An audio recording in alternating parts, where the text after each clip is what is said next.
Hi, I'm Ted Gansha from GdotA. In this video, we're going to get you familiar with the preamble, which is the setup for the workshop that'll be the subject of video 2. My team and I have been running workshops like this for a whole variety of B2B and B2C companies. So we've found that the preamble, the setup to the workshop, does two really important things. One, it aligns your participants, and these will be marketers and non-marketers alike most likely, around really critical workshop concepts and terminology. There's three core concepts that we're going to walk through in the preamble: brand, category, and position.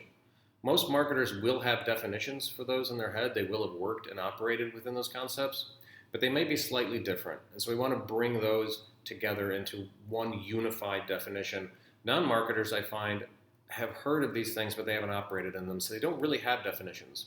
So by the end of the preamble, we're going to have all these marketers and non-marketers on the exact same frequency around these important concepts so that we can get into this workshop ready to do the work that's expected of us. Secondly, and just as importantly, we're going to set the right altitude for the workshop. I always start these by saying we're going to do something extraordinary today. So to do that, we need to be operating at a stratospheric level of thinking. So the preamble contains a lot of examples that are expansive, that are kind of broadening. And by the time we get through these, the room has their collective intellectual engine cranking up in the red, and they're ready to think big about the challenges that are in front of the company today and how we can solve them. The preamble takes about 15 to 20 minutes to deliver. You'll want to present it in view show because there are some animations that will help you tell the stories. And in some of the speaking notes, you'll find some explanatory and transitional speaking phrases you can use. So let's get into brand first. I say let's get ourselves aligned around the definition of brand. The sum of your thoughts, emotions, expectations, and aspirations related to a company, organization, person, or product. So every entity has a brand as defined this way, whether that entity created it and gave it to us so we can reflect it back, or we created it in the absence of them doing so, which is a much more dangerous scenario. So to think about the thoughts, emotions, expectations, and aspirations of brands, I asked the room, let's start on the left. These are very well-known brands. We've all heard of them. We all have feelings about them. Let's start on the left and move to the right and tell me two or three terms, two or three things that come to mind about each one of these. And as we move through them, you'll find that the answers are very consistent and they come out very quickly because the people are very confident about their thoughts, emotions, expectations, and aspirations around these brands. And that's the example of a powerful brand. So we go through that exercise first so they can experience kind of codifying how they have cataloged their thoughts, emotions, expectations, and aspirations to these brands. Then we bring it to B2B, B2C technology as another exercise. Three brands. It's not judgmental.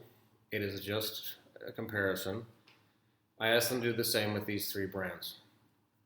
Typically, the answers on the two left come slowly and inconsistently. The answers on the right come sort of enthusiastically and consistently. And again, it's for the same reason, because the brand has told us, has invited us to feel certain ways, and has made it possible for us to be excited about that. And so Apple typically tends to be a crowd favorite, and that's why we like to use it as an example. Now, I use consumer examples, Apple being a B2B company just as well, but we'll get into some consumer examples because the room will have experienced those in a similar way. The room will be able to react to those. Those brands are in our hearts and in our minds. Some B2B brands, some of those people won't ever have experienced, and it's very difficult to get the same sort of results out of using those. So I use consumer brands, and the process and the concepts are largely the same in creating and maintaining those anyway. So Apple, powerful, you'll get a great response in the room, and then you'll move on to this slide. And this is the copy that helped introduce the world to Apple's brand. So I give the room a moment to read it, and I say, we'll come back and discuss it once you're done, and I'll do the same for you.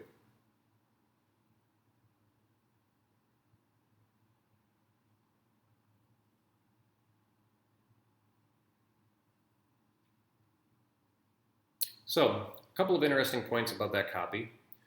There's no mention of the product category. I don't know who's saying this. There's going to be an Apple logo on there. but there's no mention of it. There's no mention of any products in here or any features that are going to get me any of this stuff. This is purely, again, the emotions, the aspirations in our definition around this brand. This is a call to build a tribe. Apple said, if you have these shared aspirations and feelings, come be part of our tribe. If you don't, it's fine. We're not judging anybody. There are other tribes, but this is our tribe. Later, we'll get to the products and the things that will help you achieve this stuff. So again, brand and that really stratospheric level of thinking about the relationship you're creating with the marketplace, this is a good example, as is Nike. This is a quote from the creative director of Nike's agency. I'll give you a moment to read it.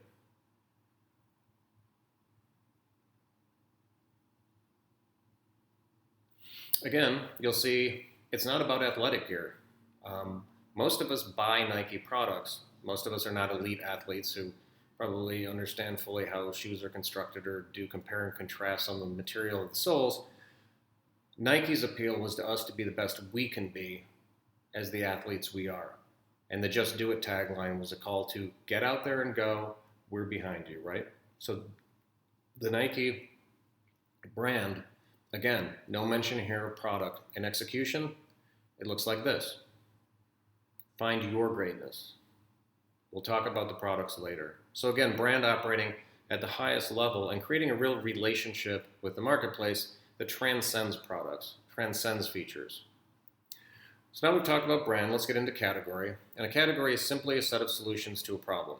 So in the room, I present a problem we've all had, which is hunger. I'm hungry, and a solution, I need some food, which is a product category. Now, because food is a very large category, it's a very large solution, it breaks down into smaller problems that are smaller categories. So, I'm hungry and I'm in my car and I have an appointment in half an hour. I need fast food. I am hungry and I'm headed home to cook for my whole family who's also hungry, so I need groceries.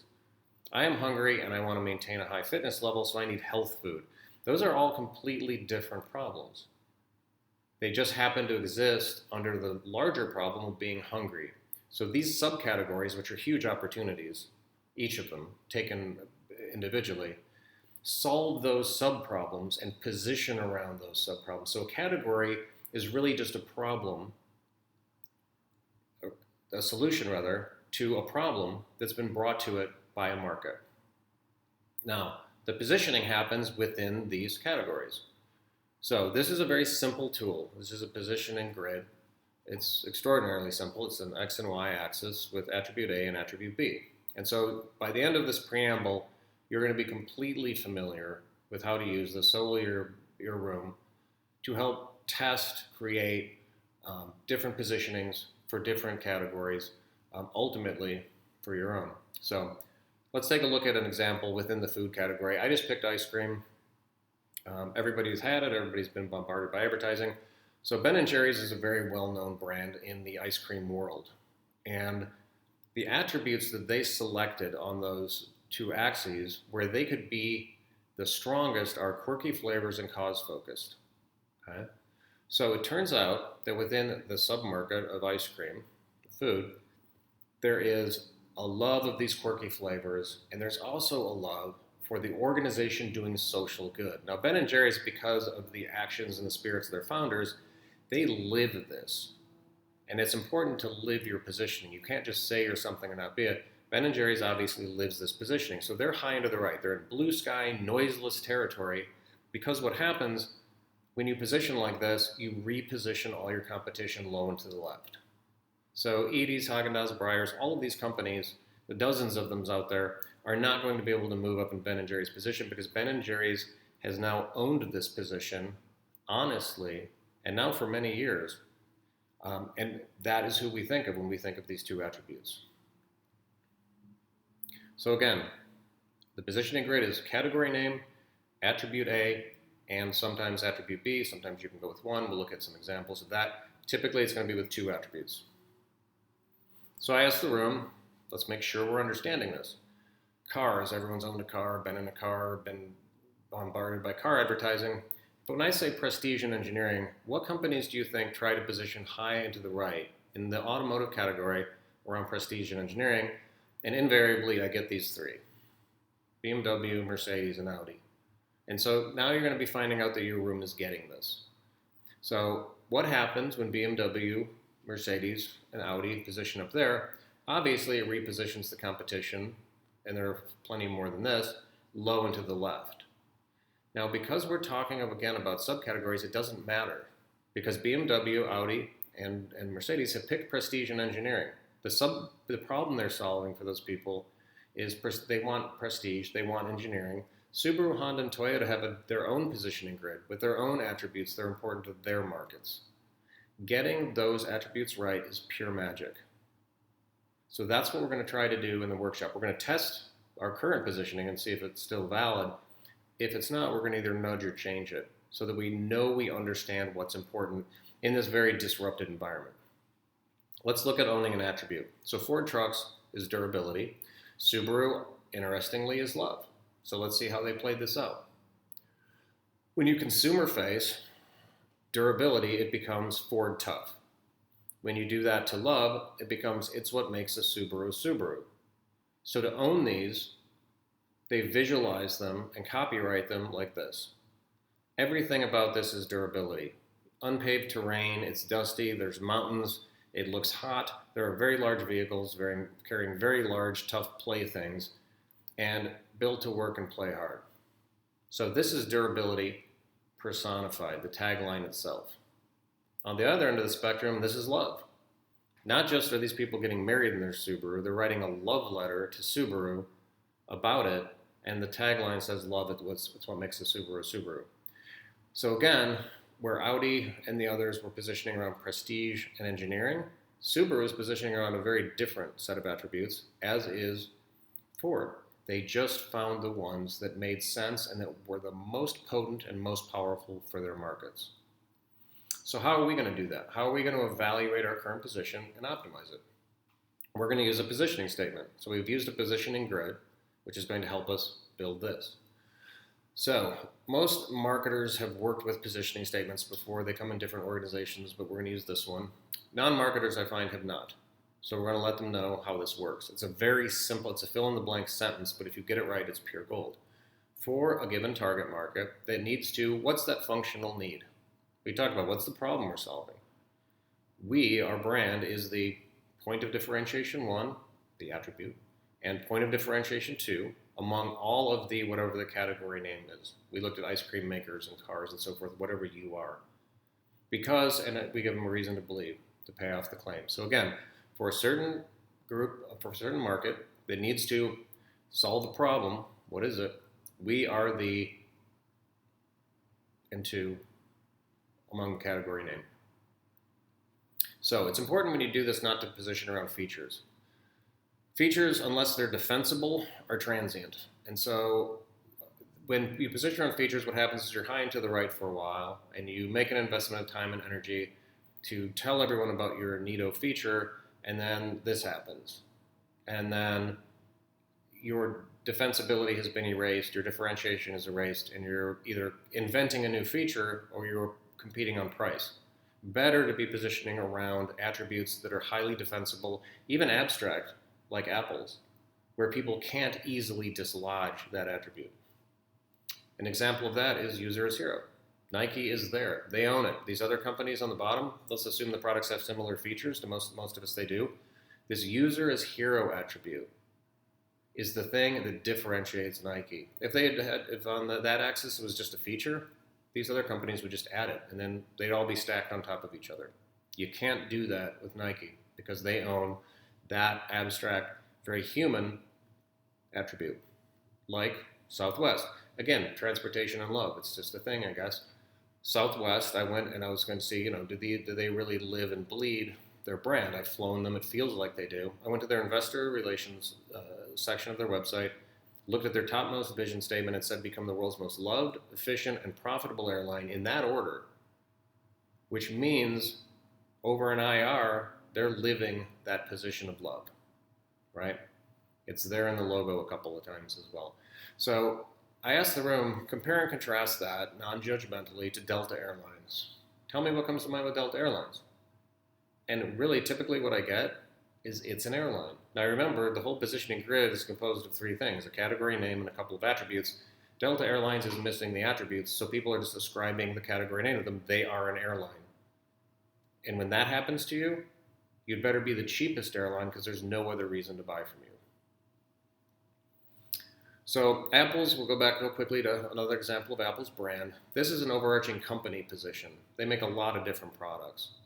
But what their company position does of creating human, intuitive design products for this tribe of creative counterculture buyers, that gives lift to all of the products that they make, so that that brand and position draws down and draws up and makes the buying decision about 80% of the way across computers, iPads, watches. So really a powerful position that's defensible, a powerful brand that's defensible, can make the buying decision for the market a no-brainer. Now we're going to wrap up, and we're going to make sure that our room is getting it. Disney's a very well-known brand. So I asked, what are some of the Disney's brand attributes? Tell me what you think. Now you're going to get more than two, and you're going to ask the room, yeah, but what if we only had two? What are the most important ones? Because we're going to do that in the workshop. We're not going to allow ourselves to list things. We're going to allow ourselves to decide what not to say. And by so doing, we're going to say only the highest priority things. So in this exercise, give me your attributes. What are the things you think of? Now let's prioritize them to the two that create the most power high and to the right. Same for Netflix. Now Netflix is an interesting story because of the COVID disruption and the lockdowns. Netflix might have meant one thing in 2019 and means another thing in 2020. So what do they mean now? What are the words that, what are the attributes Netflix could own in 2020 that would be defensible and keep them up in that noiseless high into the right position for a long, long time? So in closing, category and positioning will be the primary drivers of everything you see on this list and more. Every touch point you have with your ecosystem, your employees, your evangelists, it has to be exuded by the organization. And in order for that to happen, it has to be completely adopted and become really the air that you breathe. The reason should is there is because these exercises are difficult to do, but more difficult yet is to live the positioning and the brand to such an extent that you get the lifespan and the power out of it as the examples that we just showed. And that's really where you want to be. So that's the end of the monologue. It's the beginning of the workshop. If you have any questions about this, if you'd like to discuss them, at ted@gdota.co, and I'd love to hear from you. And I'll also look forward to seeing you in the next video. Thanks.